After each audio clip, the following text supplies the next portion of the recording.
Tadi kita sudah berbicara tentang sejarah. Nah, kemudian ada juga beberapa senyawa-senyawa warna dalam makanan, biasa warna hijau, itu kita biasa ngambil dari daun puji. Atau dulu, dulu ketika saya SMA, saya ingat sekali bahkan kroman atau biasa sebut dengan zat warna tubuhan, kromen itu biasa kita gunakan juga sebagai indikator. Dulu siapa yang SMA-nya pernah menggunakan indikator kertas lakmus yang menggunakan zat tumbuhan, kromen? Pernah ada yang mencoba praktikum itu? Ada Pak, dari Iya, bunga ada yang dari kertas bunga ya? kertas, ada yang dari kembang sepatu kan, bunga kembang sepatu. Terus kalau hijaunya dari apa? Kan lakmus itu kan ada kertas lakmus merah ya, sama ada kertas lakmus hijau itu. Biru deh, biru. Kalau birunya dari apa waktu itu biasanya?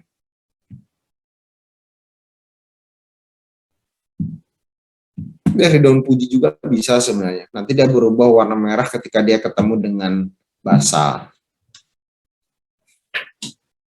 Oke, ini kita berbicara tentang sejarah. Oke, kemudian kita definisi. Kita tahu bersama bahwa teknik pemisahan yang dilakukan dengan memanipulasi sifat fisik dan zat penyusun suatu campuran ini juga disebut dengan salah satu metode kromatografi, di mana kita tahu bahwa dua zat itu tidak mungkin ada dua zat yang memiliki sifat fisik yang sama. Walaupun sifat fisiknya akan berbeda,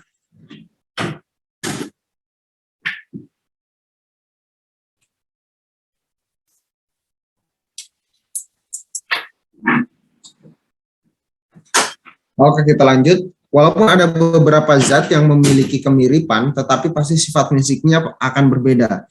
Contohnya, senyawa-senyawa yang memiliki bentuk kristal. Semua sama, memang wujudnya sama-sama kristal, tetapi bentuk kristalnya pasti akan berbeda. Ada yang kristalnya kristal tetrahedron, kemudian ada yang kristalnya kristal segi empat planar dan segala macam. Nah, itu jenis-jenis dari kristalnya. Jangankan itu, kita bisa melihat juga bentuk kristal dari secara fisik aja ya, secara kasat mata kita bisa melihat. Contohnya apa? Contohnya kristal garam dan kristal gula. Kalian bisa membedakan nggak?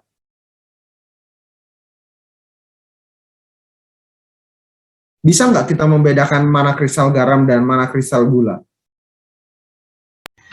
Bisa, Pak. Kelihatan ya? Nah, itu kelihatan sekali bedanya. Terus sekarang yang lebih agak mirip lagi. Bisa nggak kalian membedakan antara kristal garam dengan kristal MSG? Micin kah? Sasa kah? Apa itu namanya? Itu kan agak mirip ya? Tapi bisa nggak membedakan itu? Masih bisa, Pak. Masih bisa ya. Artinya apa? Walaupun sama-sama wujudnya sama-sama kristal, tetapi sifat fisik dari kristal-kristal itu pasti memiliki perbedaan. Itu secara kasat mata saja. Apalagi kalau kita lihat menggunakan kristalografi. Kalau kita lihat menggunakan kristalografi, itu kelihatan banget, oh bentuknya apa, seperti apa bentuknya, itu kan kelihatan. Nah, dari sifat-sifat fisik ini kita bisa mengambil keuntungan bahwa kita bisa melakukan pemisahan zat yang serupa masing-masing mungkin bisa dilakukan. Nah, ini kita berbicara tentang sifat fisik yang kita bisa manipulasi. Artinya apa? Manipulasi itu maksudnya kita rubah-rubah atau kita sesuaikan gitu ya. Kita bisa sesuaikan. Contohnya kecenderungan zat untuk larut dalam suatu cairan.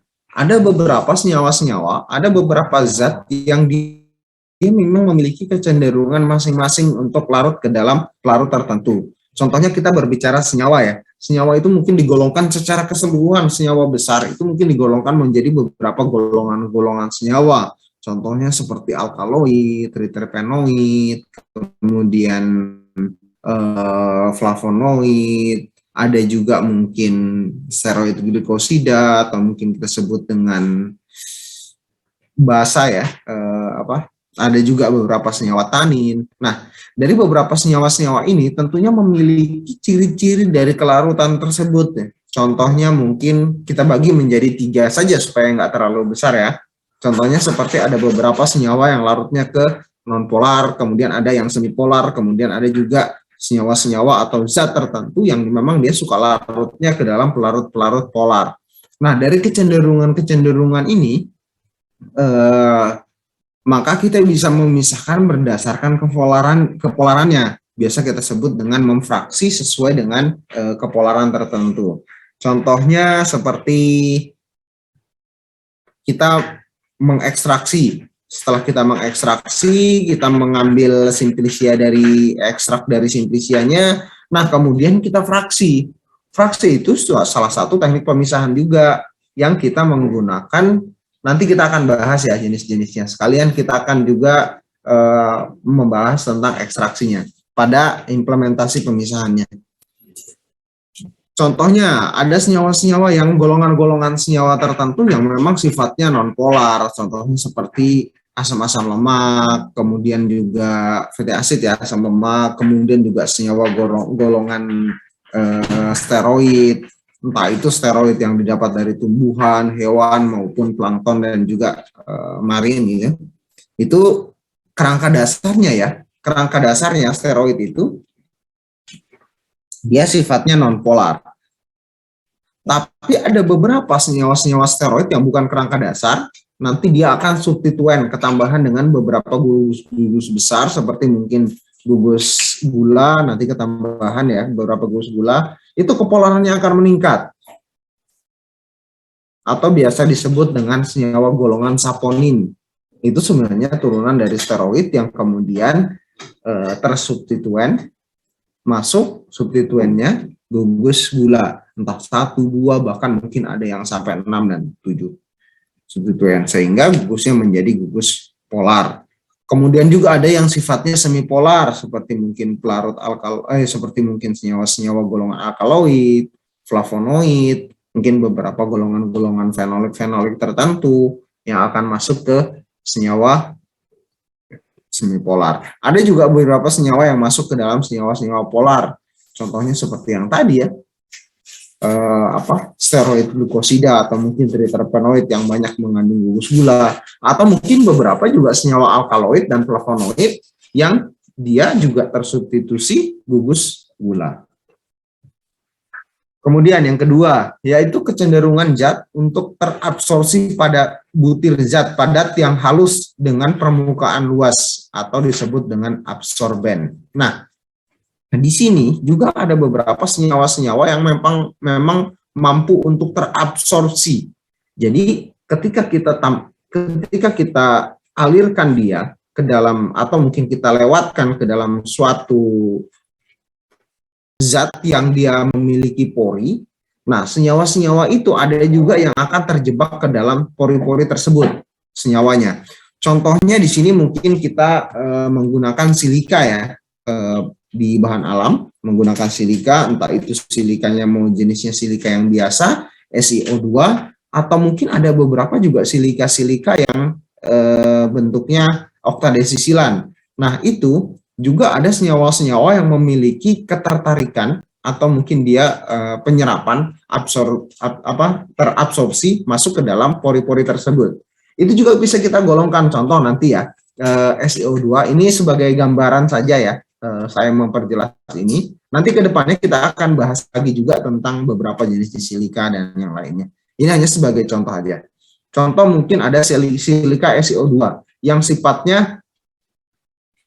yang dia sifatnya justru polar ya, yang sifatnya polar, sehingga yang mudah masuk ke dalam pori-pori tersebut adalah senyawa-senyawa yang polar, sifatnya polar.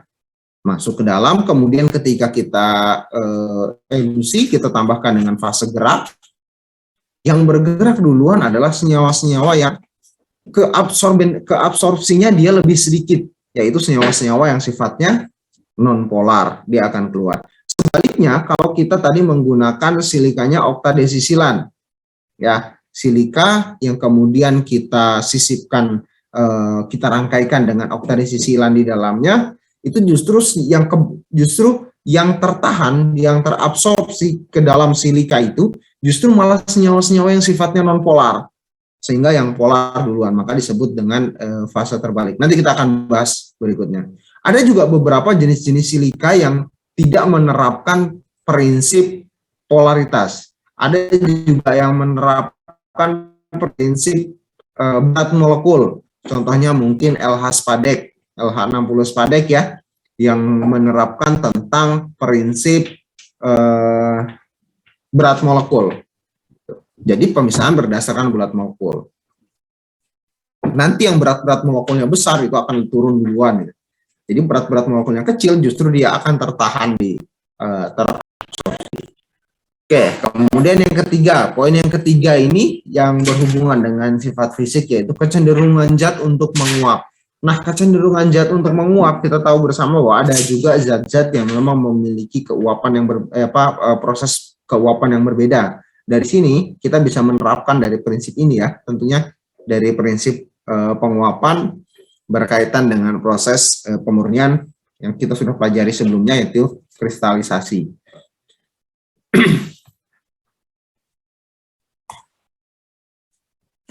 Nah, ini beberapa istilah penting yang memang kita harus pelajari yang berkaitan dengan prinsip kromatografi, yaitu yang pertama tentang polaritas, kemudian partisi, absorpsi, jenis fase-fase, yaitu stasioner dan fase mobil. Artinya fase stasioner itu fase diam. Mobil itu maksudnya bergerak ya, mobile, bergerak, jadi fase geraknya. Ada fase diam dan juga ada fase gerak. Biasanya untuk fase diamnya yaitu berupa silika, seperti yang tadi telah kita sampaikan ya, absorben tertentu. Mungkin kalau untuk penjernihan ya, contoh kalau kita tidak bicara dalam kehidupan kita sehari-hari saja, untuk penjernihan air ya, biasa kita pakai karbon-karbon untuk menjernihkan air itu kan, itu disebut juga dengan fase diam. Kemudian fase geraknya apa ya? Fase geraknya ya air tersebut gitu. Air tersebut yang kemudian kita jadikan sebagai fase gerak. Tetapi dalam pemisahan kimia tentunya yang berhubungan dengan kimia organik, bahan alam. Nah, tentunya di sini yang fase geraknya adalah pelarut-pelarut organik. Tapi ada beberapa juga pelarut-pelarut organik yang nanti berhubungan dengan materinya tentang penelitiannya Pak Islam ya, mungkin berhubungan dengan NADES. Nanti akan dipelajari berikutnya. Nanti kalau penelitian-penelitian sama Pak Islam nanti bisa mempelajari tentang NADES. Nah, apa itu polaritas? Polaritas itu juga penting ya untuk prinsip tentang polaritas untuk kromatografi, yaitu menunjukkan adanya pemisahan kutub muatan positif dan negatif dari suatu molekul sebagai akibat terbentuknya konfigurasi tertentu dari atom-atom penyusunnya. Jadi ada kutub-kutub tertentu yang memang nanti dia bermuatan positif dan negatif. Dan muatan-muatan itu tentunya akan bergabung menjadi satu, menyesuaikan dengan kutub muatannya. Molekul tersebut dapat tertarik oleh molekul lain yang mempunyai polaritas yang sama. Jadi polaritas ini kan dia memiliki kutub-kutub tertentu. Nah, persamaan dari kutub-kutub tersebut itu juga akan membentuk koloni. Koloni itu apa ya? Perkumpulan lah, membentuk perkumpulan. Jadi yang memiliki kutub polaritas tertentu yang sama, nanti dia akan berkumpul menjadi satu. Nah, ini juga kita gunakan untuk tingkat pemisahan dari molekul yang polaritas dan daya tariknya sama, atau mungkin mendekati lah. Nah, prinsip polaritas ini dalam kromatografi biasa digunakan seperti pelarut atau solvent, absorben, kemudian zat yang dipisahkan, solut. Nah, prinsipnya like dissolve like, jadi dia memang suka dan menyukai gitu ya. Pelarut yang cenderung melarutkan solut polar atau pelarut-pelarut polar. Absorben polar cenderung mengabsorpsi senyawa-senyawa yang polar atau zat-zat yang polar gitu. Contohnya seperti yang tadi sudah dijelaskan bahwa senyawa polar itu dia cenderung untuk melarutkan atau memobilisasi senyawa-senyawa yang sifatnya juga polar. Nah, ini berkaitan dengan konstansa dielektrik atau tingkat kepolaran. Kalau nanti adik-adik sekalian mau ke bahan alam, jadi apalagi di bahan baku ya, sampai ke pemisahan, apalagi sampai ke isolasi, adik-adik sekalian harus bisa memahami jenis-jenis pelarut. Dari jenis-jenis pelarut ini, pelarut organik tentunya ya, mana yang termasuk ke dalam pelarut non-polar, kemudian semi-polar, juga pelarut-pelarut yang sifatnya polar. Nah, tentunya kepolaran tersebut salah satunya adalah ditentukan dari konstanta dielektrik. Berapa nilai konstanta dielektriknya? Contohnya kita lihat di sini. Senyawa-senyawa hidrokarbon yang ringan ya, seperti contohnya heksana, heptana, atau mungkin petroleum ether itu masuk ke dalam pelarut-pelarut organik yang non-polar. Kemudian sikloheksan, karbon tetraklorida, triklorida, toluen, kemudian juga benzen, diklorometan. Diklorometan ini DECM ya, atau biasa juga nama dagangnya MTC, metilen klorida. Kemudian juga kita naik lebih lanjut ada etil ether, kemudian ada kloroform. Kloroform ini lebih polar ya daripada metilen klorida. Metilen klorida atau diklorometan itu CH2Cl2. Sedangkan kalau kloroform itu sama ya, sama-sama klorida. Kalau ini dimetil klorida, dimetil klorida, DCM, dimetil klorida, DMC ya, DCM dimetil klorida. Kalau ini, kalau kloroform justru malah dia klornya yang 3. CHCl3. Kalau tadi kan CH2Cl2. Kemudian lebih polar lagi, ada etil asetat. Nah, ini sudah mulai sifatnya ke semipolar nih. Kloroform, etil asetat, aseton, propanol. Kemudian ada senyawa-senyawa yang termasuk ke dalam golongan-golongan alkohol. Itu juga merupakan senyawa-senyawa yang polar. Contohnya seperti etanol, metanol, butanol. Itu juga merupakan senyawa-senyawa organik yang biasa digunakan dalam pemisahan analisis. Kemudian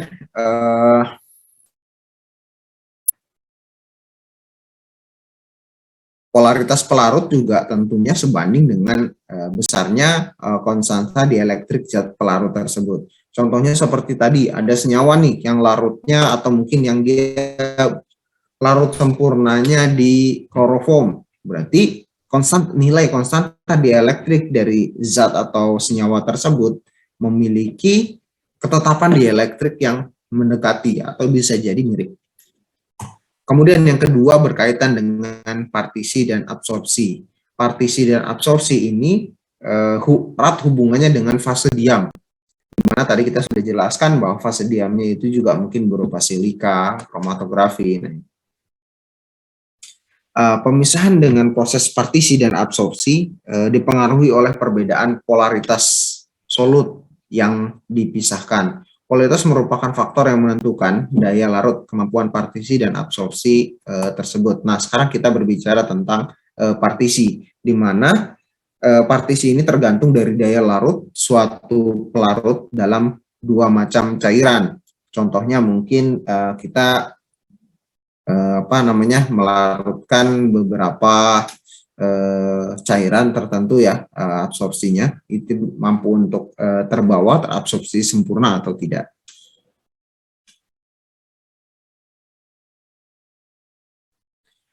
Kemudian kelebihannya adalah peka terhadap perbedaan berat molekul solutnya.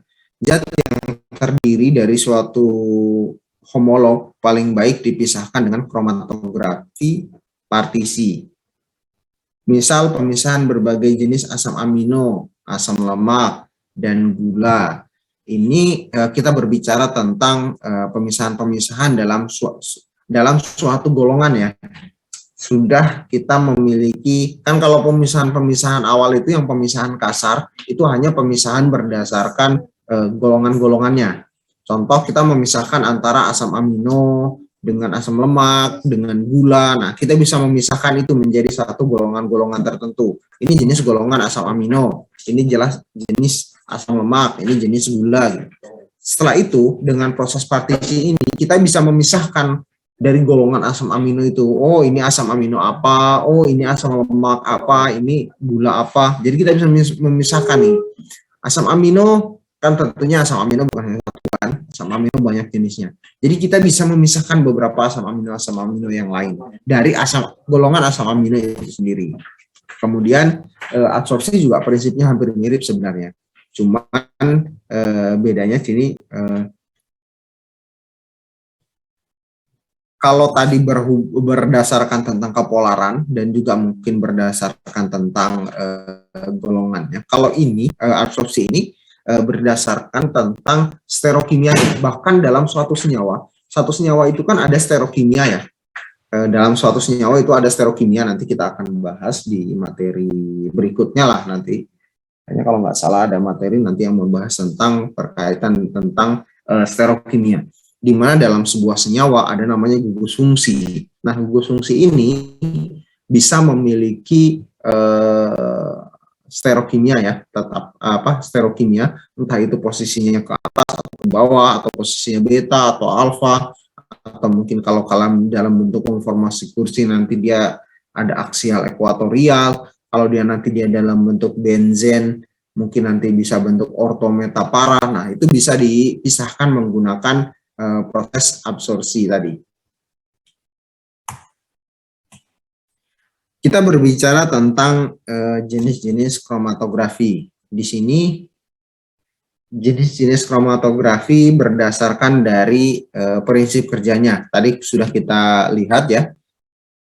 Kromatografi berdasarkan dari prinsip kerjanya, yaitu ada partisi dan absorpsi. Jadi dari prinsip kerja maksudnya adalah proses pemisahannya. Pemisahan-pemisahan zat-zat dalam satu golongan tertentu, seperti tadi mungkin pemisahan-pemisahan asam amino, kemudian pemisahan gugus gula, kemudian juga ada proses pemisahan-pemisahan asam lemak. Ini menggunakan proses pemisahan partisi ya, jenis prinsip kerjanya partisi. Dan juga kalau absorpsi tadi, ada pemisahan yang berkaitan dengan sterokimia. Contohnya di sini yang kita gunakan adalah kromatografi lapis tipis, kemudian kromatografi kolom. Entah itu yang berhubungan dengan yang konvensional, ada juga kromatografi kolom yang berhubungan dengan konvensional ya. Nanti kalau adik-adik, teman-teman sekalian ada singgah-singgah di lab, di sini ada beberapa kakak tingkat kalian yang sudah memang menggunakan beberapa teknik kromatografi, khususnya kromatografi konvensional ya, pemisahan-pemisahan. Ada juga di sini sekarang sudah mulai penelitian yang berkaitan dengan isolasi bahan alam, menentukan zat aktif dari simplicia atau sampel tertentu. Nah, itu nanti bisa adik-adik lihat lah kapan-kapan kalau lagi jalan-jalan. Saya sih kepinginnya ada 1 atau 2 kali pertemuan kita bisa masuk, apalagi berkaitan dengan proses nanti analisis instrumen. Nanti materi saya ke 5, 6, dan ke 7 kemungkinan nanti yang berhubungan dengan spektroskopi, entah itu UV, IR, MS maupun NMR. Saya harap pada materi-materi itu kita bisa ketemu secara langsung, sehingga saya bisa memberikan gambaran apa saja dan juga mungkin bagaimana berkaitan dengan software-software untuk membaca dan menganalisis hasil dari spektroskopi tersebut. Mudah-mudahan Omikron bisa menurun, makanya jangan suka bergaul dengan om-om ya kan. Oke, kita lanjut. Ada XPLC ya. Tadi kita berbicara tentang yang konvensional. Yang konvensional ada juga yang canggih seperti mungkin XPLC, kemudian GLC, gas liquid chromatography. XPLC itu high performance liquid chromatografi juga sama ya kromatografi. Ada juga kromatografi penukar ion, ada juga kromatografi gel filtrasi. Jadi dia dalam bentuk gel tapi filtrasi memfilter beberapa senyawa-senyawa yang bisa dipisahkan. Di sini sebenarnya juga ada pengembangan-pengembangan baru ya, seperti XPLC ini, seperti XPLC preparatif dan juga XPLC beberapa semi preparatif dan juga ada beberapa jenis XPLC yang lain. Mudah-mudahan kalau kalian nanti ada yang tertarik ke bahan alam, insya Allah mudah-mudahan alat kita benar-benar ada, nanti kita punya XPLC semi preparatif dan juga mungkin ada beberapa alat-alat, insya Allah mudah-mudahan kita lengkapi perlahan-lahan untuk instrumen-instrumen kromatografi yang lainnya juga ke depan. Nah, kemudian ini berdasarkan jenis pemilihan jenis kromatografinya. Yang pertama yaitu pemilihannya tentunya tentunya kita menekankan kemudahan pelaksanaannya ya. Kalau seandainya kromatografi itu rumit, penggunaannya rumit, analisisnya juga sama, hasilnya juga sama, kenapa kita pakai yang susah kalau ada yang mudah? Ya. Sama halnya seperti pemisahan-pemisahan senyawa yang mudah untuk dipisahkan. Mungkin kita memisahkan zat-zat senyawa-senyawa marker dari simplisia tertentu. Saya pikir kalau hanya untuk memisahkan senyawa-senyawa marker, ngapain kita harus menggunakan XPLC atau mungkin menggunakan instrumen yang canggih gitu. Kalau kita hanya konvensional sudah bisa memisahkan itu. Contohnya mungkin memisahkan kurkumin yang ada di dalam kunyit. Saya pikir nggak perlu menggunakan XPLC, instrumen yang lebih canggih. Contoh lain mungkin kita memisahkan zat aktif parametoksibenzaldehid dari kencur. Saya pikir itu menggunakan ekstraksi kemudian di kromatografi pun dengan cara konvensional pun sudah bisa. Intinya apa? Intinya pemilihan ini berdasarkan dengan kebutuhan kalian. Ketika kebutuhan kalian mencari senyawa-senyawa mungkin akan sulit ya, tentunya juga membutuhkan instrumen. Di sini pemilihan juga berkaitan dengan budget dan juga kesediaan alatnya. Contoh mungkin di sini dua-duanya ada, tetapi mungkin nanti budgetnya akan lebih besar ketika kita menggunakan instrumen. Karena ketika menggunakan instrumen, pelarut-pelarut dan juga bahan-bahan yang digunakan juga bukan bahan-bahan yang biasa kita dapatkan. Contoh mungkin nanti ketika kita bekerja dengan kromatografi konvensional, kita bisa menggunakan pelarut-pelarut teknis yang kemudian kita redes. Itu kan harganya relatif lebih murah ketimbang ketika kita menggunakan instrumen. Contoh kita menggunakan XPLC preparatif walaupun kita memisahkan zat yang sama, senyawa yang sama, tetapi menggunakan bahan-bahan dan pelarut yang berbeda. Contohnya kita harus menggunakan pelarut yang grade-nya grade XPLC, itu bahkan pelarut harganya sudah di atas grade PA, Pro Analisis. Kalau konvensional kita bisa jauh menekan harga untuk pelarut fase grafnya tersebut. Oke, kemudian ketujuan pemisahannya. Nah, tujuan pemisahan ini juga dibedakan menjadi dua, yaitu preparatif dan juga analitik. Preparatif itu untuk pemisahan, jadi untuk mengetahui kita mengambil senyawanya dari zat aktif tersebut. Oh, ini ada senyawa ini, dan ini. Kita ngambil senyawanya sendiri-sendiri. Kita bisa murnikan, oh ini senyawa A, ini senyawa B, ini senyawa C, dan seterusnya. Artinya ada, senyawa A ini ada, murni, senyawa B ada, senyawa C ada, dan berikutnya. Kemudian untuk analitik, kalau untuk analitik itu hanya untuk mengetahui kadar dan juga komposisi di dalam suatu sampel. Contohnya di dalam ekstrak, di sini yang paling banyak penelitian kadamba. Di dalam ekstrak kadamba, contohnya ya, di dalam ekstrak kadamba ada senyawa apa saja. Oh, kita hanya proses analisis saja, pakai XPLC analisis. Oh, dalam ekstrak kadamba ada beberapa senyawa, oh ada 10 senyawa. Di mana dari 10 senyawa itu, senyawa A, B, C, D, konsentrasinya sekian, ini sekian, ini sekian, sekian, dan berikutnya. Itu bisa kita ketahui. Cuman, itu masih dalam bentuk campuran, bukan senyawa yang sendiri-sendiri. Tetapi kalau preparatif, ini senyawanya sudah sendiri. Ini senyawa A, dapatnya segini, ini bentuk senyawanya. Kristal kah, atau apakah, bentuk fisik, dan segala macamnya. Sedangkan kalau analitik masih dalam keseluruhan, tapi kita bisa tahu di dalamnya itu ada ini sekian persen, ada ini sekian persen, ada ini sekian persen. Kemudian bentuk senyawa yang dipisahkan berhubungan dengan volatilitasnya, bentuk stereochemistry-nya, yang tadi sudah kita bahas sebelumnya ya, diversitasnya, dan lain-lainnya. Tentunya berhubungan dengan sifat fisik maupun sifat kelarutan yang sebelumnya sudah kita bahas.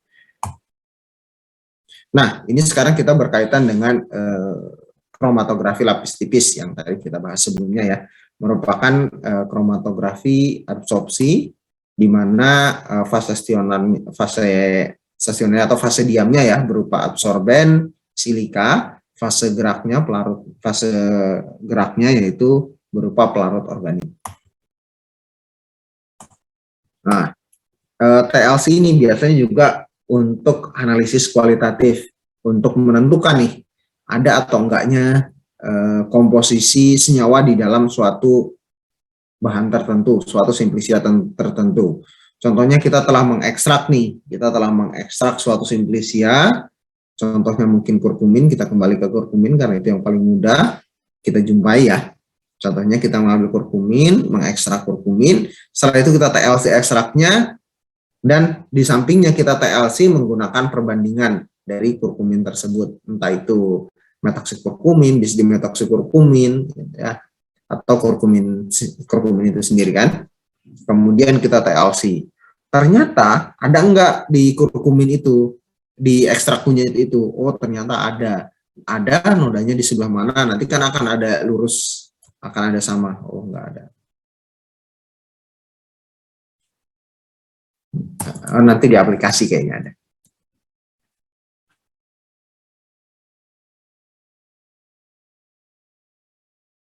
Jadi hanya untuk menentukan bahwa ada atau enggak, ada atau enggak gitu di dalam ekstrak tersebut. Kalau sama dengan standarnya, berarti ada di dalamnya. Sebenarnya TLC ini juga ada yang namanya TLC scanner ya. Kalau TLC secara keseluruhan itu hanya kualitatif. Tapi ketika kita lengkapi dengan alat instrumen, ada juga TLC kita lengkapkan dengan alat instrumen, yaitu TLC scanner yang kita bisa masukkan, itu juga menjadi kuantitatif ya. Bisa terukur konsentrasinya, berapa nilai AU-nya, kemudian berapa persen kadarnya, itu bisa juga terukur. Nah, ini contoh plat TLC yang kemudian kita hasilnya ya. Hasilnya ada ekstrak tertentu yang kemudian kita ekstraksi, ya, ada simplisia tertentu yang kemudian kita ekstraksi dan kemudian kita totolkan dan kita elusi dengan pelarut tertentu. Jadi ada beberapa pemisahan, ada zat warnanya, kemudian ada senyawa-senyawa yang lainnya. Ini prosesnya. Kelihatan ya? Kelihatan, Pak. Oke. Nah, ini contohnya ya. Ini chamber namanya. Nah, ini contoh-contohnya nih. Ini contohnya, ini proses. Nah, ini yang tadi saya sebut dengan standar. Ini standarnya, ini ekstraknya 4, ini ekstraknya, sedangkan ini standarnya.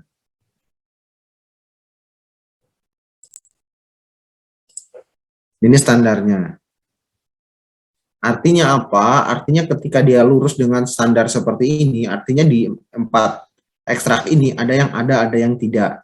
Contohnya di ekstrak pertama, kedua, ketiga, dan keempat. Ini yang tengah-tengah ini standar ya. Standar. Contohnya di ekstrak 1 dan 2, oh ada senyawanya. Di ekstrak keempat juga ada. Tapi di ekstrak ketiga, nggak ada nih senyawa yang ini nih. Senyawa yang kita jadikan standar, senyawa yang kita cari. Nggak ada kan di sini kan? Nggak ada. Ya, selain itu, selain kita bisa mengetahui ada dan tidak adanya, kita juga bisa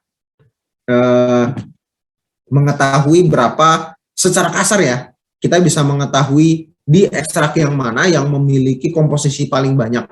Kalau dilihat dari sini, yang pertama, kedua, A, B, C, dan D, kira-kira mana yang memiliki komposisi paling banyak? Yang sesuai dengan standar.